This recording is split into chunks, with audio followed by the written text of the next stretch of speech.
Picture this. It's summer in New York City. The sun is beaming. The beaches are packed, and you're out in the water. You're feeling these cool waves hit your back. You're basking in the warm air. Life is good right now. But somewhere out there under the surface, there's a shark. Or at least there might be a shark. This year, the city is using an army of drones to spot them. And guess what? They're spotting a lot of them so far. So now, every time you hear your lifeguard's whistle, you have to wonder, has it been 90 minutes? Is it time to reapply my sunscreen? Or is this the moment you regret ever watching Jaws? This is NYC Now from WNYC. I'm Janae Pierre. Happy Saturday. New York City beaches have already been closed several times this summer after drones spotted sharks in the water. WNYC's Liam Quigley covers, among other things, beaches. Yes, an awesome beat for sure. Liam, are there actually more sharks now, or are we just seeing them more thanks to upgraded technology? It's probably mostly that we're really looking for them the past few years. The drones were not in the sky in 2019, 2020. You have people who are being paid to sit near the beach, looking at a screen, feeding them video from a drone that's flying over the water. We didn't really have that before. Yes, the water in New York City Harbor has gotten cleaner. That's attracting more bait fish that attract other sea life. So that's a good thing. And frankly, it'd be weird if there were no sharks in the ocean because that's where they live. But we have people sitting there looking for these animals and they're finding them. So tell us about these drones. So when did it all start? They really took off with this program in a bigger way after the shark bite incident in 2023. Mm-hmm. So on a given day at the Rockaways, you might have 4 teams from 3 separate agencies or even more than 4 teams with 4 separate drones. You'll see them kind of zooming down the coast, stopping in one spot and then zooming again. And it kind of connects with the city's broader embrace of drones for law enforcement at fire scenes. So this is just another application in a city that's really been in love with drones. Yeah, we're in love with them for sure. They're in Times Square. They're at the beach like we're talking about. They're everywhere. Yeah. Community policing has looked different because of these drones. But Liam, I want you to walk me through something. When a shark is spotted, how close does it have to be for the Parks Department to shut down a beach? And also, once they do close down the beach, how long do they actually keep people out of the water? A drone spotted a shark is close to 100 feet from swimmers in the past couple of weeks around the July 4th holiday. And that was enough for officials to say, okay, pull everybody out of the water, send a signal down to all the lifeguards. You'll see them sometimes, they'll put their palms together and make kind of like a fin gesture to one another. And there go the whistles, out come the people. And that's going to shut down the beach for an hour for a mile in each direction. A shark at Beach 32nd Street could have a ripple effect down to, Beach 65th, Beach 70th Street. But there's one other thing, if I may mention about the drones. They do have these rescue tubes that can be deployed from some of the drones. So the drones are not all about sharks. The city's learning how to deploy these things. We might see a different deployment next summer, depending on how things go. All right. So for everybody listening, we're doing praying hands emojis, right? That means a shark is in the water. But Liam, I'm wondering, as far as keeping people safe in the water, is the city's approach working? I guess it's like, what evidence do we have? We have the absence of shark bites since 2023. That's true. Mm-hmm. It was the first in 70 years. I should even refine that a little more and say there was a Long Island bite this summer. But the shark experts that I talked to, the sharks are not really out there to attack people. I mean, you've heard it a million times that shark bite injuries are exceedingly rare. You're more likely to get killed in a car crash on the way to the beach. It's just so uncommon that a lot of people are kind of saying, if you go looking for these animals, yeah, they're there. Are you going to pull people out every single time?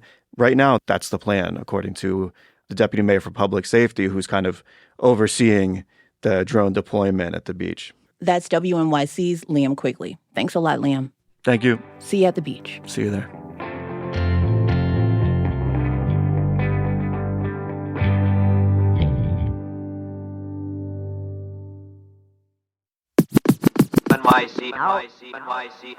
So first we heard about how city drones are spotting more sharks off Rockaway and other beaches this summer, and how those sightings are leading to more beach shutdowns.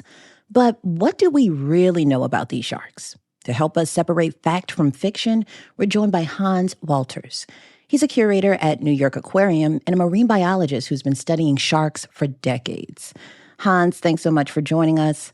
Let's start here by talking about the biggest misconceptions that people have about sharks in our waters, because you've been doing this a long time. So what do you wish beachgoers understood?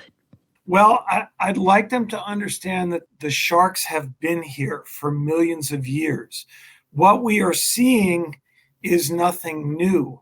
From my viewpoint, as somebody who's been on the water for the last 20 years, studying these animals, the reason everybody says they're seeing more is that we have better technology to do so. Yeah. We're hearing that many of the sharks spotted off our beaches this summer are younger sharks. Can you give us some perspective on the kinds of sharks that are actually swimming in New York City's waters right now? I can. As a matter of fact, that's a lot of what our field program studies. The New York Bight, which is the actual name for the body of water outside of where we all live. The New York Bight, that's BIGHT. It means a body of water bordered on two sides by land. And that land extends from Montauk, Long Island, down to Cape May, New Jersey. That body of water is what is referred to as a nursery ground for a number of species of sharks. And a nursery ground is where young sharks go to find the appropriately sized food and to stay away from bigger sharks that might eat them. And so that's why people are seeing younger sharks. You asked about species. The most common shark in our waters, the proper term for it is the dusky smoothhound, but we know it more colloquially as a smooth dogfish or a sand shark. It's a shark that doesn't get any bigger than about 3 or 4 feet. And they're a gummy shark. You can stick your hand in their mouth. They have flat, blunt teeth just eating soft-bodied food, so they can't even break the skin. There are young sand tiger sharks swimming along our beach as well. So those are the young sharks people are seeing. People may also be seeing sharks that they think are young, but that's just how big the sharks get. But they are the bigger sharks, the younger versions of them, are also swimming along our beaches. Hans, I recently on social media saw this video. It was shot on a drone. And the video shows this shark just kind of looking at people, like kind of close to the shore, but like just hovering around. I'm wondering, why do sharks come so close to shore in the first place? Like, is it about food? Is it warmer water or something else? No, they're there. These are coastal sharks that prowl the beaches normally. All sharks have a home range, and some of it's seasonal, like the sand tiger shark, for instance, comes up here in the warmer months, usually show up late May, early June. And by the end of September, as the water cools down, they're gone. They've moved down south. But while they're up here, they swim within a pretty specified area. It's not a territory. It's called a home range because a territory is something you defend. Sharks don't defend it. They just swim around it. Yes, they're up here because there's food up here. They are looking for small schooling fishes close to shore because that's what they're designed to eat. But for them to be just kind of cruising the beaches, that's what they do. I'm learning so much from you, Hans. This is a wonderful conversation. So while I have you here, there's this myth about sharks that they're mindless killers. What can you tell me about sharks' intelligence? That is a real huge myth that not only our field work, but especially the work we do in the aquarium has really helped to dispel that. So first off, all sharks have very specific food types.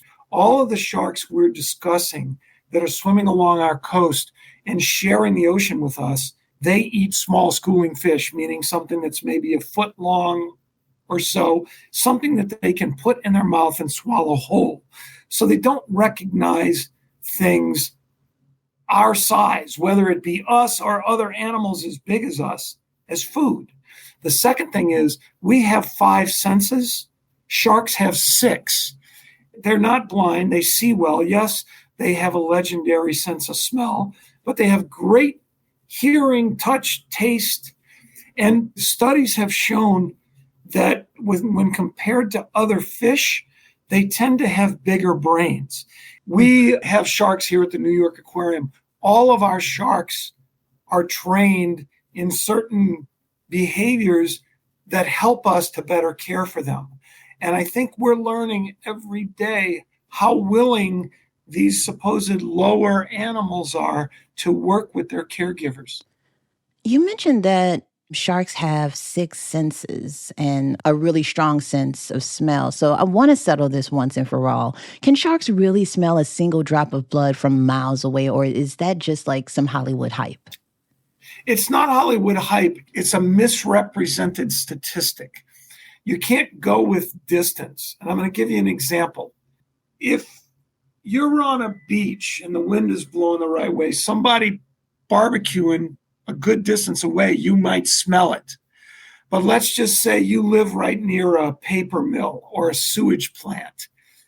Your neighbor might be barbecuing next door and you might not smell it because there are other smells in the air drowning it out. What sharks have is a sense of smell that can detect a very small quantity of blood in a large volume of water. I'm going to make up the statistic, but it's like a drop of blood in millions of drops of water. So it's a concentration thing as opposed to a distance thing. Sometimes that translates into distance if the current is the right way and there aren't competing smells. So it is true. It's just the way that they quantify it is usually wrong when you read it. Mm-hmm. Now, on the rare chance that someone does encounter a shark in the water, how should that person react? Like, what's the right thing to do? Well, I would suggest if you see one, you sort of calmly back away from it and leave the water. They're not going to stick around and they're not coming for you. You know, people that have been injured never saw the shark. Usually the ones that you see cruising around are just passing through. People often talk about shark season, Hans, and I'm wondering, is summertime shark season in New York City, in New York waters, or is that even such a thing? Summertime is people season in New York waters. The sharks that are here in the summer or just happen to be here at the same time that we go to the beach. And when the water gets too cold for us to go to the beach, those sharks migrate back down south, and a different group of sharks migrates into our waters from colder or deeper waters. But we don't encounter them because we're not going in the water. It's too cold for us. Mm-hmm. So, yes, this is the season for a certain group of sharks. And then the colder months, late fall, winter, early spring, is the season for a different group of sharks that we don't encounter because we don't go in the water. That's Hans Walters, curator at the New York Aquarium and longtime shark researcher, helping us get a better understanding of why sharks are coming here and their behaviors. Hans, thanks so much for joining us. Thank you, Janae. It was great to talk to you. And thank you for listening to NYC Now from WNYC. I'm Janae Pierre. We'll be back on Monday.